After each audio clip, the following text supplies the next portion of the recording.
السلام عليكم. تعالى النهارده نتكلم مع بعض عن غرفة العمليات، وبتتكون من ايه وكل الأجهزة اللي فيها بأسمائها. مبدئيا بس كده لما تيجي تخش غرفة العمليات دايما بنخش من الباب اللي على اليمين. خلاص اهو داخل من على اليمين، ماشي. بعد كده لما اجي اخرج من العمليات بخرج من الباب اللي على يميني. يبقى انت ثابت دايما الباب اليمين هو دايما بتخش منه او بتطلع منه. كام ده لو الباب فيه سوسته زجزاج رايح جاي لجوه لبره زي ده. انما في بعض دلوقتي الاماكن بتلاقي مثلا الباب بتاعها الكتروني عن طريق نو تاتش كده، بتعدي ايدك كده على البصمه بتاعته فبيفتح تلقائي على جنب واحد كده، او يفتح لبره او لجوه في اتجاه واحد. دي الابواب الجديده يعني الالكترونيه. خلاص كده.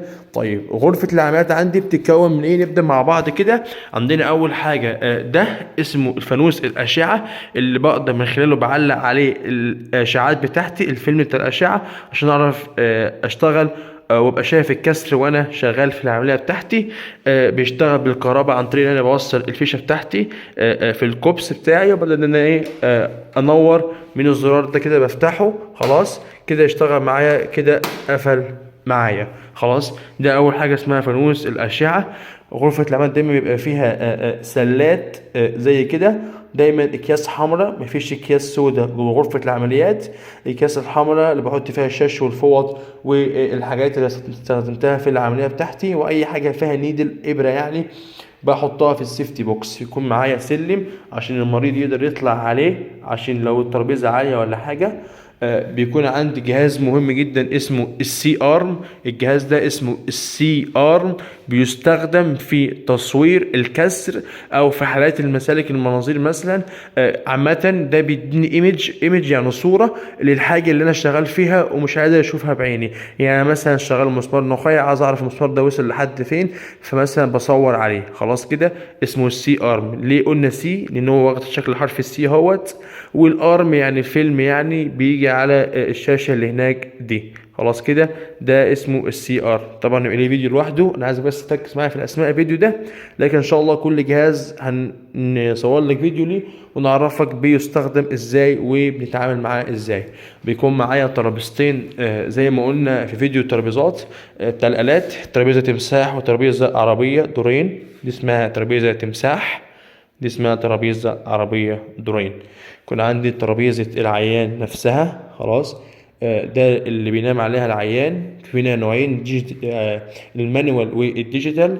ده الديجيتال عن طريق ريموت اهوت، بقدر انا اكنترول عليها واحرك الترابيزة مثلا باي شكل معايا، ايا كان الحاجة تحت ايه. طبعا قفل، يبقى انا كده مثبتها. دوست على القفل كده فتحتها، واقدر اشتغل معايا عليها وادوس على اي حاجه فيها وانا بحركها. طبعا الاشكال بتاعتها بيبقى فيها البوزيشن، عايز ترفع وتخليه مثلا سيمي فاولر، عايز تخليه سوباين، عايز تخليه مش عارف لاترال، زي ما انت حابب تخليها بتخليها. عندي حاجه اسمها الهوايه، ودي بنحطها تحت راس العيان عشان تخفف الالم ومتخلوش متضايق اثناء العمليه. يكون معايا حامل محاليل عشان خاطر احط عليه المحاليل بتاعتي.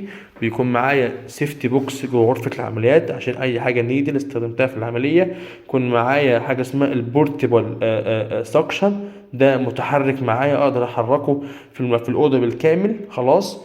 وبيكون معايا جهاز التخدير بتاعي المونتور، والجهاز نفسه بالفنتليشن بتاعه. خلاص ده اسمه جهاز التخدير. الانستيزيا ديفايس نفسه معانا. خلاص وبيختلف في الشركات من شركة لشركة.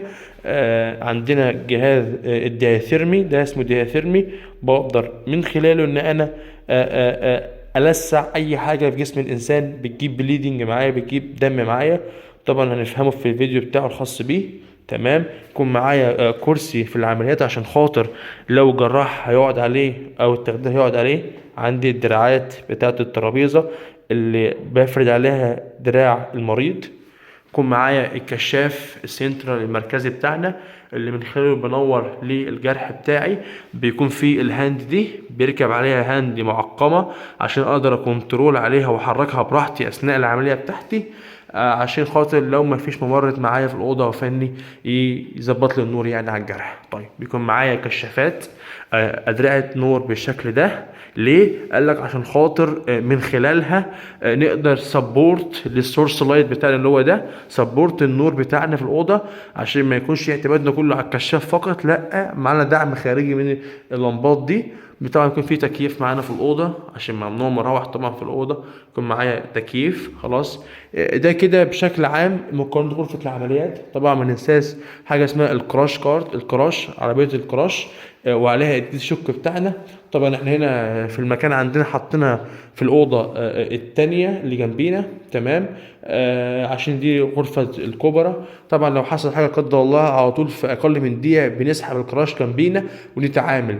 خلاص كده ان شاء الله برضه هنصور لكم فيديو عن الكراش كارت ومكوناته ايه وفي ايه، لكن بشكل عام دي اساسيات غرفه العمليات بتاعتنا. خلاص وحاجه اخيره بيكون عندنا حاجه اسمها البايب لاينز، اللي هي خطوط المواسير الشبكه بتاعتنا، حاجه اسمها بايب لاينز، بيبقى فيه الاكسجين وعندنا الاير، وهتلاقي برضو في ماسوره صفرة كده هنصورها لك في فيديو قادم باذن الله، بيكون فيها اللي هو الفاكيوم او السنترال سكشن بتاعنا الاساسي. خلاص كده ده بشكل عام يعني كمكونات غرفه العمليات. شرفتونا، ولو الفيديو عجبك متنساش تعمل شير ولايك وسبسكرايب لو انت على اليوتيوب، ولو انت على الفيسبوك متنساش تعمل شير للبيج بتاعتنا، ونشوفكم على خير باذن الله في الفيديو القادم. شكرا، سلام.